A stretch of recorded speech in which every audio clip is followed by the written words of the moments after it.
Everybody, checking back in today. I am bored to tears, so I'm going to do a little bit of stamping today. And so this is the background that I made the other day, and you can see how this dried. The other one is here. Hope I've got this set so you can see it. I'm going to have to use my Misty to do what I'm going to do today. But the colors on this, that silvery, shimmery look kind of came out more of a goldish color. I don't know if you can see that very well on camera or not, but just thought I would show you this. And then I used my Sweet Pea Design die cut, and it's got like a stitched edging, so I cut the whole thing out, and then I wanted this stitched on the inside of the little loop. So I took this and ran it back through the die cut machine both ways so that it would cut that little piece and it would have the stitching on there. So it comes with a couple different shapes that you can use to cut your rectangle however you want to use it. But I've got to be honest, I've used this one a lot, but I wanted to go with the curvy one for some reason. So anyways, let me get this out of the way. So today I'm going to be using my W+9 stamp set called Lucky Stars, and I'm going to go with this. I've got this laid out so my card actually opens this way, and I've got this, it's just laying on here right now so that with my magnet holding it in place so I can kind of figure out where I want this big stamp to go. So I'm going to take this off the backing. And the thing about the Misty is it kind of lets you figure out exactly where you want it to go. Is it straight? I don't know, is it straight? So you put the stamp face down like you were going to stamp with it, and then you close the lid of the Misty. And when you do that, it picks the stamp back up.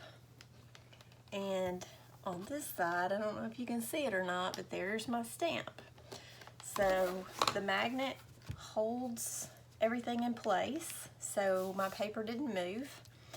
And I'm going to use Versamark ink. So I'm going to ink up my stamp. And Versamark is like a clear sticky like ink, if you haven't seen that before.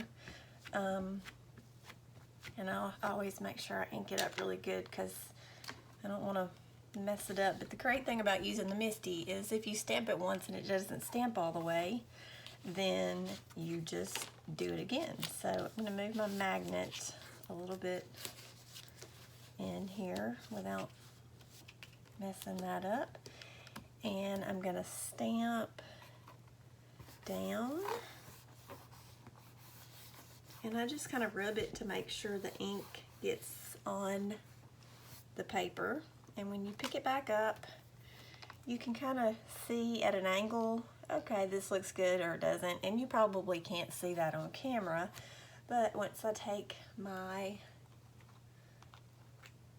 embossing powder that I'm going to use and I sprinkle it over, and now I can take this off my Misty obviously because I'm done stamping with it, and kind of shake this. And I normally use like a paper or coffee filter or something, but I didn't grab one, so I'm just gonna make a mess with it. But you can see it actually sticks where I had stamped that image. So I'll use my Misty paper there. Now I did not use the this is the powder that you go over the paper with to make it so it doesn't stick everywhere else. I always forget to use that.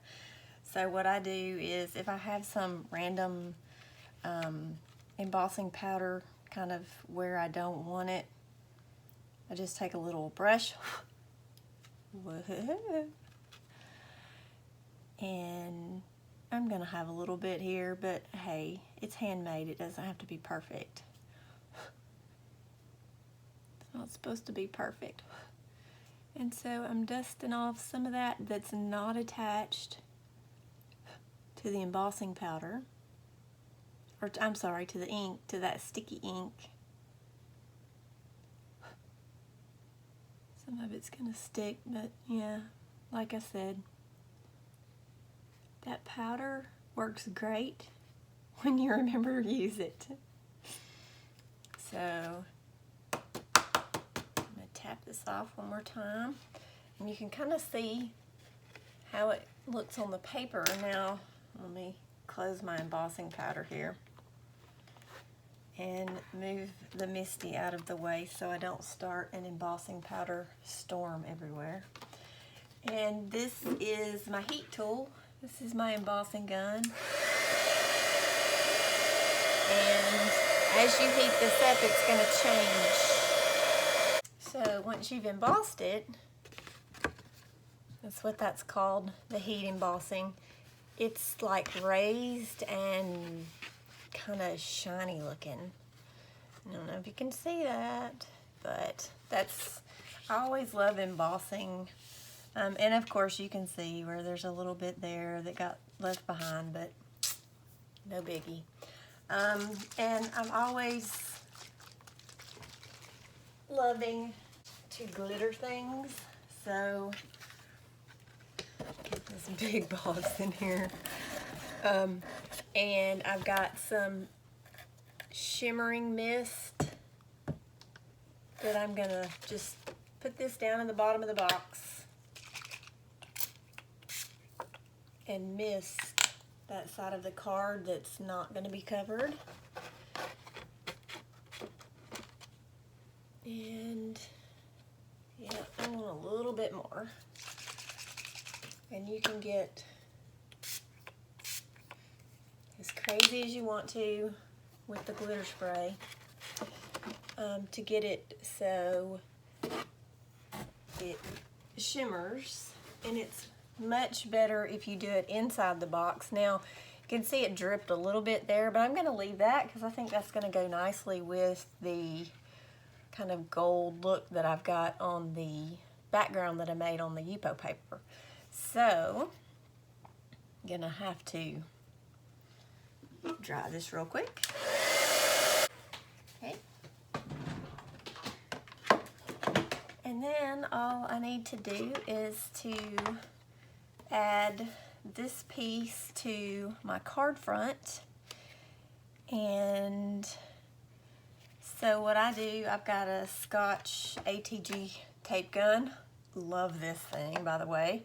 It's refillable, so it's like a gun. You pull the trigger and you hold it down and you just leave the tape behind as you move it across the paper. Makes things stick really well. Can never have too much of that. And then I line this up. I normally stand it up and put my fingers here because this is going to go right to the edge of my card. Now you can go back and add sequins, and that's probably what I'll do on this side. I'll go back and add sequins over here just to kind of balance out the busyness from the right side, pull in a little busy to the left, and I'll come back and show you when I get my final card made. So now I've pulled out some sequins that I have from Little Things, and they have kind of a gold and a pink mix, and so I'm using my multimedia matte adhesive, and it's just like a little glue that dries clear. So I'm going to put these little dots of glue just randomly where I want to put some sequins. Might be getting a little crazy with the dots here, but that's okay. And then I'm just using a jewel picker. Sometimes when you use it with the glue, it does end up losing its stickiness because you have glue in there with it. And I'm putting these down on top of the little glue dots that I made. And you can see that the glue is coming through the hole on the sequin, but when it dries, it will be clear, so it won't matter. Do a little gold one here. Got a place for one up there. I don't know why I went with the pink. I'm just feeling a pink mood today, I guess. I don't know. And I could have covered up that little dot, but I didn't. I didn't. And I think I want this one up here.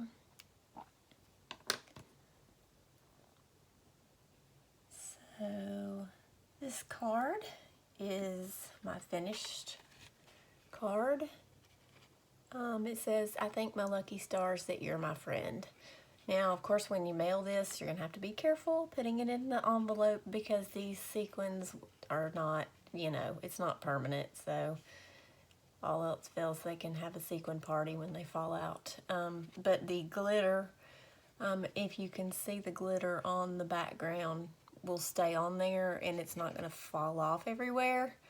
My husband hates glitter. He's actually banned me from using it, but I'm in my stamp room, so I keep it in here and close the door at all times when I'm using it. So that's my first card that I made with the alcohol ink background that I made the other night. Hope you enjoyed it.